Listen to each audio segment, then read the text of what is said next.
خوشحالی صرف مال میں نہیں ہے، خوشحالی کا تعلق ایمان اور اعمال سے ہے، بلکہ بعض اوقات مال نہ ہو کے بھی خوشحالی ہوتی ہے، کیونکہ زندگی میں ایمان و عمل ہوتا ہے۔ اللہ کے نبی صلی اللہ علیہ وسلم کے گھر کو دیکھیے، مٹی کا گھر، اور اتنا تنگ گھر کہ نماز میں سجدہ کرنا چاہ رہے ہیں تو اپنی بیوی کے پاؤں پہ ہاتھ مارنا پڑتا ہے، وہ پاؤں سمیٹتی سامنے جنازے کی طرح لیٹی ہوئی ہے عائشہ رضی اللہ تعالیٰ عنہا، اور آپ وہاں سجدہ کرتے ہیں، اور سجدہ کرنے کے بعد جب آپ اٹھ کے بیٹھتے ہیں یا کھڑے ہو جاتے ہیں تو پھر وہ اپنا پاؤں سیدھا کر لیتی ہے۔ رات بھر یہ سلسلہ چل رہا ہے، اتنا تنگ گھر ہے کہ بیوی ٹھیک سے سو بھی نہیں سکتی اپنے پاؤں لمبے کر کے، گھر چھوٹا ہے، مٹی کا ہے، اور گھر کے ساز و سامان کا حال کیا؟ حضرت عمر رضی اللہ تعالیٰ کو دیکھیے، رو دیا، ایسا انسان جو ایک دم مضبوط آدمی، شیر جیسا دل، لیکن وہاں جا کے نبی صلی اللہ علیہ وسلم کے گھر کے ساز و سامان کو دیکھا، یہ چمڑا لٹکا ہوا ہے بغیر دباغت کا، کونے میں کچھ جو پڑا ہوا ہے اور بس تھوڑی موڑی چیزیں ہیں، ٹوٹے پھوٹے برتن دیکھ کر رو دیے۔ گھر میں کیا ہے؟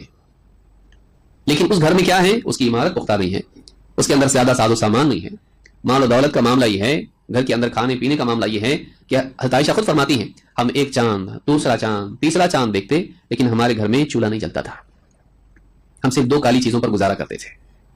پوچھنے والے نے ہمت کر کے پوچھا، وہ 2 چیزیں کیا تھی؟ 2 کالی چیزیں کیا تھی؟ کہا کھجور اور پانی۔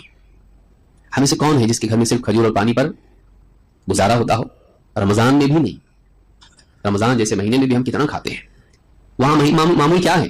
عائشہ فرماتی اللہ کے نبی صلی اللہ علیہ وسلم اگر افطار کرتے جب آپ تو گیلی کھجوروں پر افطار کرتے ہیں، کبھی وہ نہیں ہوتی تو سوکھی کھجوروں پر افطار کرتے ہیں، کبھی وہ بھی نہیں ہوتی تو آپ پانی کے کچھ گھونٹ پی کر نماز کے لیے چلے جاتے ہیں۔ ہمیں سے کون ہے جس کے گھر میں معمول یہ رہا ہو کہ اس کو صرف پانی پر افطار کرنی پڑتی ہو؟ بتائیے، کچھ بھی نہیں ہے، لیکن وہ گھر خوشحال ہے، وہ گھر خوشحال ہے، اس گھر میں سکون ہے۔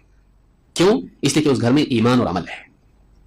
گھروں کا سکون، گھروں کی خوشحالی مال سے نہیں ہے، اس کا مدار مال پر نہیں ہے، اس کا مدار ایمان اور اعمال پر ہے۔ اگر خوشحالی گھروں کی عمارت اور مال و دولت پر ہوتی تو مال و دولت والے کبھی دکھی نہیں ہوتے، اور بڑی بڑی بلڈنگوں میں اور بڑے بڑے محلوں میں رہنے والے کبھی گھر چھوڑ کے بدھسٹ نہیں بنتے اور مونک بن کے گھومتے نہیں ہیں وہاں۔ آج آپ دیکھیے ترقی یافتہ ملکوں میں رہنے والے لوگ سکون کی تلاش میں دوسرے ملکوں میں، ہمارے بھی ملک میں آ رہے ہیں، گھوم رہے ہیں، پھر رہے ہیں، مختلف ادیان کو پڑھ رہے ہیں، سیکھ رہے ہیں، چاہ رہے ہیں کہ کہیں نہ کہیں تو سکون مل جائے ہم لوگوں کو۔ یہاں ملا نہیں ملا دور کی بات، وہاں نہیں ملا یہ تو پکا ہے، ان کی ساری ٹیکنالوجی میں، ان کے مال و دولت میں، ان کے گھروں میں سکون نہیں ملا، ان کو نہیں مل رہا ہے۔ اگر واقعی اچھے گھر، بنے ہوئے گھر اور مال و دولت میں جینے والے لوگ خوشحال ہوتے تو بڑے بڑے فلم سٹار اور بڑے بڑے لوگ جو دنیا کی شہرت پانے والے، مال و دولت پانے والے، بڑی بڑی سوسائٹی میں رہنے والے خودکشیاں نہیں کرتے ہیں، وہ ڈرگ ایڈکٹ نہیں بنتے، وہ نیند کی گولیاں نہیں کھاتے، خوش رہتے، وہ پردے پر خوش ہیں، پردے کے پیچھے دکھی ہیں، سکھ اس میں نہیں ملتا ان کو۔